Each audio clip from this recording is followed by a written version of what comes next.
Sound is a form of energy that travels through a medium, such as air, water, or solids in the form of vibrations. It is produced when an object vibrates, causing the surrounding particles in a medium to vibrate as well. These vibrations then travel in the form of waves and reach our ears, where they are interpreted as sound. For example, when you pluck a guitar string, it vibrates. These vibrations are transferred to the air, producing sound that we can hear. Every sound we hear in our daily life originates from a source that vibrates. A ringing bell, a clapping hand, a barking dog, all are examples of sound produced by vibrations. If you touch a ringing bell, you can actually feel the vibrations. The faster the vibrations, the higher the pitch of the sound.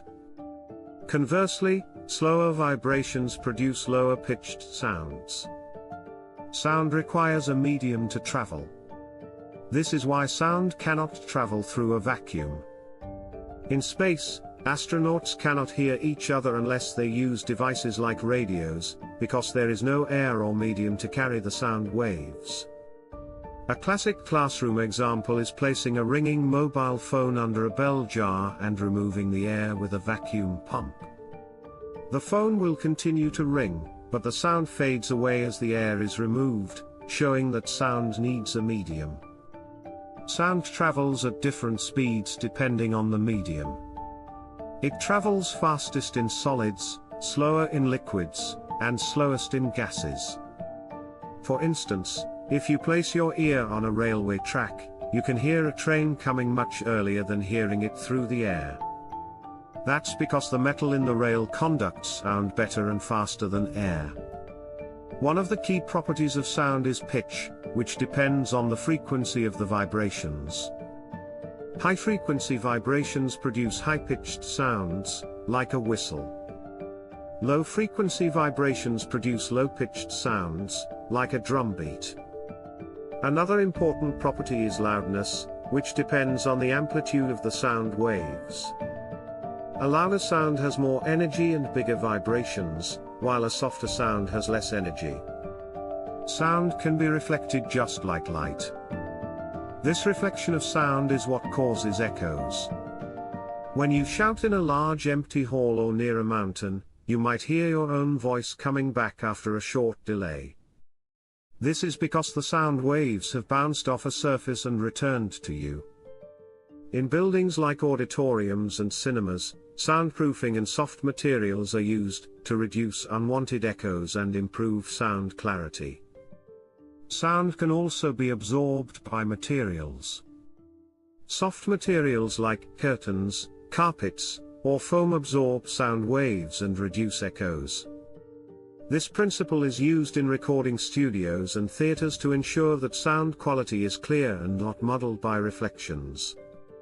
In addition to pitch and loudness, another property of sound is quality or timbre.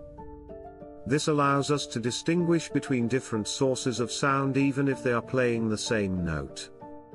For example, a flute and a violin playing the same musical note at the same pitch and loudness still sound different because of the unique waveform each instrument produces. Sound is also used in practical ways in our daily lives. For example, ultrasound technology uses high-frequency sound waves to look inside the human body without surgery. It's used in medical diagnostics, such as during pregnancy checkups. Sonar is another application used by ships and submarines to detect objects underwater by sending sound waves and measuring their reflections. Musical instruments are an excellent real-life example to understand how sound works. A tabla produces sound by hitting its surface, a flute by blowing air into it, and a guitar by plucking strings. Despite the differences in how they are played, all these instruments depend on vibration to produce sound.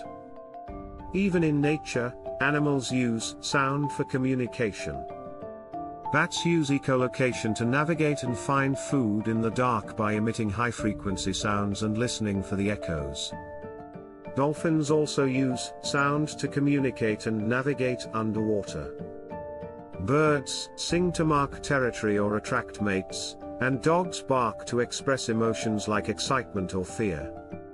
Sound plays an essential role in safety too. Alarms, sirens, and honking are all examples of sounds designed to alert or warn us. Fire alarms, for instance, emit loud and sharp sounds to ensure people hear them and evacuate quickly. Please don't forget to like this video and subscribe to the channel if you found this explanation helpful. Your support encourages us to create more simple and clear educational content like this. Let us know in the comments what topic you'd like us to explain next. In conclusion, sound is not just something we hear but a vital part of how we understand and interact with the world around us. From music and communication to safety and technology, the study of sound and its properties opens the door to understanding many aspects of our daily life and environment.